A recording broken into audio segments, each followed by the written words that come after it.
Daily taste the daily. Telugu వారి #1 choice Telugu matrimony. జగన్పై లోకేష్ సెటైర్లు ఫుల్ కామెడీ. ఇక వివరాల్లోకి వెళ్ళినట్లయితే అసలు ఎందుకు చేయాల్సి వచ్చింది ఏంటి, ఆ సెటైర్లు ఎందుకు అనేది ముందు ఒకసారి వినిపిస్తా, ఆ తర్వాత మనం మాట్లాడుకుందాం. అందుకే ఏసీ రూమ్ కూర్చుంటున్నారా? ప్రభుత్వం గత ప్రభుత్వం ఏం కట్టిందిరా స్వామి? గత ప్రభుత్వం ఏం కట్టింది చెప్పండి. గత ప్రభుత్వాన్ని ఏం కట్టింది? నాకు అమరావతిలో ఏం కట్టారు చెప్పండి. పరదాలు ఏర్పాటు చేశారు. ఇప్పుడు పరదాలు సేల్స్ పడిపోయినాయి బాగా. సో లోకేష్ గారు ఎవరో మన విలేకరు సోదరులతో గత ప్రభుత్వం గురించి అని మాట్లాడుతున్నప్పుడు ఏం కట్టారు, అసలు గత ప్రభుత్వంలో ఏం కట్టారు అంటే, కట్టిన దానికంటే కూడా కూల్చివేస్తుంది. ఇక ముందు అమరావతిలో చేసింది ఏంటి అంటే ప్రజావేదికను కూల్చివేయటం. సో ఏమీ కట్టలా, సో కట్టకపోగా కూల్చివేత. ఇక దానికి తగినట్టుగా పరదాలు అంటే జగన్మోహన్ రెడ్డి అధికారంలో ఉండగా ఇంతవరకు దేశంలో ఏ ముఖ్యమంత్రి కూడా చేయని ఒక కొత్త విధానం ఏంటి అంటే ఆ పరదాలు కట్టుకోవటం, బ్యారిగేడ్లు పెట్టడం, ప్రజలకి దూరంగా ఉండటం. అసలు ఎక్కడా కూడా ప్రజలేందిలే, వాళ్ళ పార్టీకి సంబంధించిన ఎమ్మెల్యేలు మంత్రులకి అపాయింట్మెంట్లు లేవని గగ్గులు పెట్టారు అప్పుడు. సో ఆ రకమైన పరిస్థితి అని చెప్పేసి ఇందులో చాలా సెటైర్లు కూడా వేయడం జరిగింది. ఇక దాని తర్వాత అహంకారానికి ప్యాంటు షర్ట్ వేస్తారు జగన్మోహన్ రెడ్డి గారు. జగన్మోహన్ రెడ్డి గారు బాగా ఫ్రస్ట్రేషన్లో ఉన్నారని నాకు అర్థమైంది. అధికారంలో ఉన్నప్పుడు దౌర్జన్యాలు, ఇంకో పక్కన అవినీతి అడ్డగోలుగా వ్యవహరించారు. ప్రతిపక్షానికి వచ్చిన తర్వాత ఈరోజు నీతుల విలువల గురించి మాట్లాడలేదే చాలా చాలా ఆశ్చర్యం. జగన్మోహన్ రెడ్డి గారు మేమందరం కోరుకునేది ఏంటంటే ఒక ముఖ్యమంత్రిగా పనిచేసిన వ్యక్తి ఉన్నతనంగా మాట్లాడతారు. సో అది అహంకారానికి ప్యాంటు షర్టు వేస్తే జగన్మోహన్ రెడ్డి లాగా ఉంటారు అనేది ఆయన మాట్లాడుతున్నారు. అంటే ఇప్పుడు ఎందుకు ఈ రకమైన కామెంట్స్ చేయవలసి వస్తుందంటే, ఇప్పుడు హుందాకరమైన రాజకీయాలు ఖచ్చితంగా ఏ రాజకీయ పార్టీకి సంబంధించిన నాయకులైనా సరే వ్యవహరించాలి. ఆ హుందాతనాన్ని కోల్పోయారు అనుకోండి, అప్పుడు ఆటోమేటిక్గా ఇట్లాంటి సెటైర్లని ఎదుర్కోవాల్సి వస్తుంది. ఎందుకంటే అధికారం ఏ ఒక్కరికి శాశ్వతం కాదు. వీరు అంటే వైసీపీ వాళ్ళు అధికారంలో ఉండగా అసెంబ్లీలో మామూలుగా కాదు, ఎంత దారుణంగా కామెంట్స్ హ్యూమిలియేట్ చేసేవాళ్ళు అంటే అది చంద్రబాబు నాయుడుని ఉద్దేశించి, లోకేష్ని ఉద్దేశించి, ఇంకా కొంతమంది దిగజారుడు మాటలు మాట్లాడి, కొంతమంది ఛాలెంజ్లు విసిరి, ఇంకొంతమంది బాడీ షేమింగ్, అది అచ్చెన్నాయుడు గారిని కావచ్చు, అట్లా వీళ్ళకి అదుపు లేకుండా ఇష్టారీతిగా ప్రజలు దేని గురించి మనల్ని గెలిపించారు, మనం అసెంబ్లీకి ఎందుకు వస్తున్నాం అనే మినిమం కాన్షియస్నెస్ కూడా లేకుండా ఇష్టానురీతిగా వ్యవహరించారు. సో అందుగురించే వీళ్ళకి అసలు ఆ అర్హతే లేదు అని చెప్పేసి సాచి కొట్టారు. మరి ఇప్పుడు ఏం చేస్తున్నారు? అప్పుడు అధికారంలో ఉండంగానేమో పరదాలు కట్టుకొని బ్యారిగేడ్లు పెట్టుకొని ప్రజా జీవితంలోకి రాలా, ఇప్పుడు ఓడిపోయిన తర్వాత ఏమో అసెంబ్లీకి రావట్లా. అదే లోకేష్ గారు అడుగుతుంది. సో అప్పుడేమో అసెంబ్లీకి రారు, ఏది ఇప్పుడు మొన్నేమో అసెంబ్లీకి రావడం ప్రజలకు మాత్రం కలిసేవాడు కాదు. సో ఎందుకు ఆ వేరియేషన్ అంటే, మనకు అధికారం ఉంటే మాత్రమే అసెంబ్లీకి వస్తాం, అది కూడా ఎదుటి వాళ్ళని హ్యూమిలియేట్ చేయడం కోసమే. ఇప్పుడు ఆ నాయకులు ఎవరెవరైతే హ్యూమిలియేట్ చేసేవాళ్ళు, జగన్మోహన్ రెడ్డి పోనీ ఎక్కడైనా సరే మీరు ఆ కామెంట్స్ మితిమీరకూడదు అని చెప్పేసి ఎప్పుడైనా ఏ ఒక్క నాయకుడినైనా సరే ఖండించింది ఉందా? అసెంబ్లీ అసలు బహిరంగ వేదిక లేదు, అసెంబ్లీ అని లేదు, ఎక్కడైనా సరే ఇదే తరహా మాట ధోరణి. సో ఇంకా కొంతమంది ఉన్నారు హేమహేమిల ఆ అహంకారంతో వ్యవహరించిన ఏ ఒక్కరూ కూడా అసెంబ్లీలో అడుగుపెట్టలేమన్నా. ఇప్పుడు పెద్దిరెడ్డి రామచంద్రారెడ్డి ఉన్నాడు, హేళనగా ఏం మాట్లాడు. అఫ్కోర్స్ ఆయన అవినీతి అక్రమాలు అవి ఉంటే ఉండొచ్చు, కానీ ఎప్పుడు కూడా ఎలా పడితే ఇష్టాంరీతిగా మాట్లాడాలి.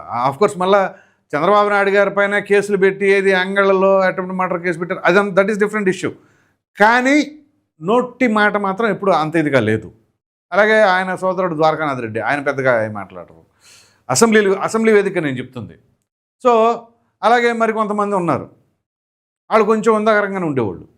కానీ ఎక్కువ శాతం మంది మాత్రం నోటి దోలనాలో, లేకపోతే అదొక రకమైన వాళ్ళకి ఆ విధానం అనాలో, అలవాటు అనాలో, లేకపోతే ఆ సమయంలో ఇంకేముంది, మన జగనన్న ఉన్నాడు, జగనన్నకి తిరుగులేదు, భవిష్యత్తులో ఓటమి అనేది మనం రుచి చూడం, కాబట్టి మన ఇష్టారీతిగా రెచ్చిపోవచ్చు అనే తరహాలో వీళ్ళ యొక్క భావన ఉందేమో. మరి అందుగురించే అనిల్ కుమార్ యాదవ్ దగ్గర నుంచి మొదలు పెట్టుకుని ప్రతి ఒక్కళ్ళు గట్టిగా మాట్లాడిన వాళ్ళే చివరికి మొత్తం సంచి సరంగామా సర్దుకొని ఎటువంటి సర్దుకున్నారు. ఇప్పుడు కొంతమంది ఏమో నోటికి పని చెప్పిన వాళ్ళు కావచ్చు, లేకపోతే చేతికి పని చెప్పిన వాళ్ళు కావచ్చు లోపల ఉన్నారు.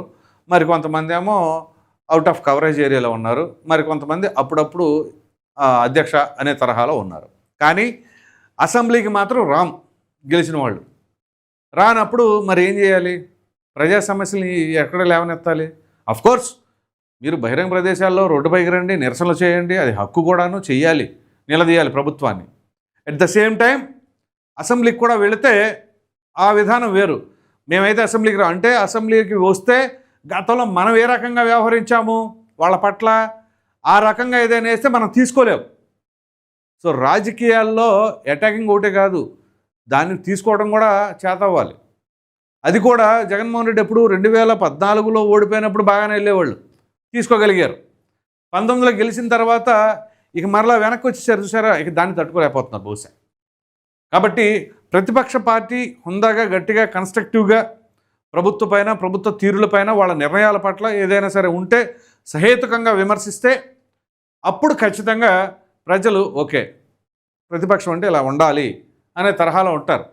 కానీ నాకు ప్రతిపక్ష హోదా కల్పిస్తేనే నేను అసెంబ్లీకి వస్తాను అంటే అది కల్పించడానికి ఆస్కారం లేదు, ఈయన వచ్చే పని లేదు.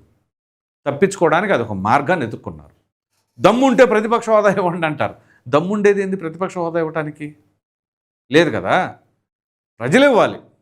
ప్రజలు ఇవ్వకుండా మేము ఇచ్చేస్తామని ఒకవేళ అధికార పార్టీ అంటే ప్రజా తీర్పుని వాళ్ళు తొంగలో దొక్కిన వాళ్ళు అవుతారు. అసలు సాధ్యపడలేండి అది. కానీ అలా అడగడమే అసలు ఎంత ఫూలిష్నెస్ అది. అది అడగడం అంటారా, అడుక్కోవడం అంటారా, వాట్ ఎవర్ ద రీజన్. ఆ రకంగా దాన్ని మనం అనుకుంటే అక్కడ ప్రజలు మనకు స్పష్టమైన తీర్పునిచ్చారు. దాన్ని మనం వేరు కారణాలు చూపి ఈవీఎంలు అవి ఇవి అని అనుకుని సమర్థించుకుంటే అది కరెక్ట్ కాదు. సో మొత్తం మీద ఇక్కడ చెప్పుకోవాల్సి వస్తే ఒక విధంగా చెప్పాలంటే ఇదే నారా లోకేష్ను ఉద్దేశించి ఏ రకంగా మాట్లాడారు. ఆయన యువగళం యాత్ర మొదలుపెట్టినప్పుడైతే ఎంత దారుణంగా కావాలని మీమ్స్, ట్రోల్స్, ఏం చేస్తాడండి, ఒక 6 రోజులు చేసేసి ఆగిపోతాడు, లేకపోతే 4 రోజులు చేసి ఆగిపోతాడు, ఆయన ఎక్కడ వెళ్తాడు, ఇవి చూపించాడు కదా యాత్ర ఎలా ఉంటుంది అనేది. అది కూడా ప్రధానంగా తాడిపత్రిలో అడుగుపెట్టిన దగ్గర నుంచి ఒక స్వింగు పెరిగింది. అక్కడి నుంచి కడప, జమ్మలమడుగు, ఇక ఆ ప్రాంతాలకు వెళ్ళేసరికి పులివెందుల ఉవ్వెత్తున వచ్చేసారు ప్రజానీకం. సో లోకేష్ సామాన్యంగా లేవు ఆ స్పీచ్లు కూడా. అప్పుడు రాటు తెలిపాడు. ఆ రాటు తెలిపడానికి గల కారకులు ఎవరు? వీళ్ళే, వైసీపీ వాళ్ళే. వీళ్ళు హ్యూమిలియేట్ చేసిన దానికి అంతకంతకి షైన్ అవ్వడం జరిగింది. సో ఏదైనా కొన్ని ఇట్లాంటివి జరిగినా, అవమానాలు కలిగినా ఖచ్చితంగా దానిలో నుంచే ఇది ఇట్లా పడుతుంది. కానీ ఇప్పుడు జగన్మోహన్ రెడ్డిని ఆ రకంగా ఎవరు కూడా హ్యూమిలియేట్ చేయట్లా, వ్యక్తిగతంగా ఎవరైనా మాట్లాడతారు, కాకపోతే ఆయన చేసిన వాటినే మాట్లాడుతున్నారు. ఇప్పుడు ఆ పరదాలు పెట్టుకున్నారు, మరి ఆ పరదాలు పెట్టుకోవడం ఏంటి? ఇప్పుడు అందుకనే పరదాలు సేల్స్ తగ్గిపోయినాయి అని చెప్పేసి అంటుంది. సో అప్పుడేంటో అది విచిత్రమైన ధోరణి.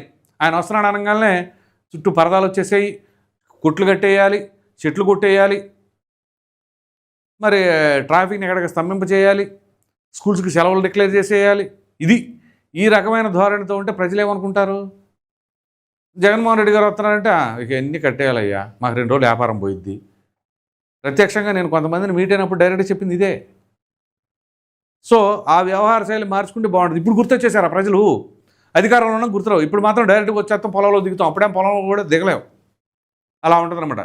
కాబట్టి వీటికి ఆస్కారం ఇచ్చింది, దానికి వేదిక చేసింది ఎవరు అంటే వైసీపీ అండ్ జగన్మోహన్ రెడ్డి.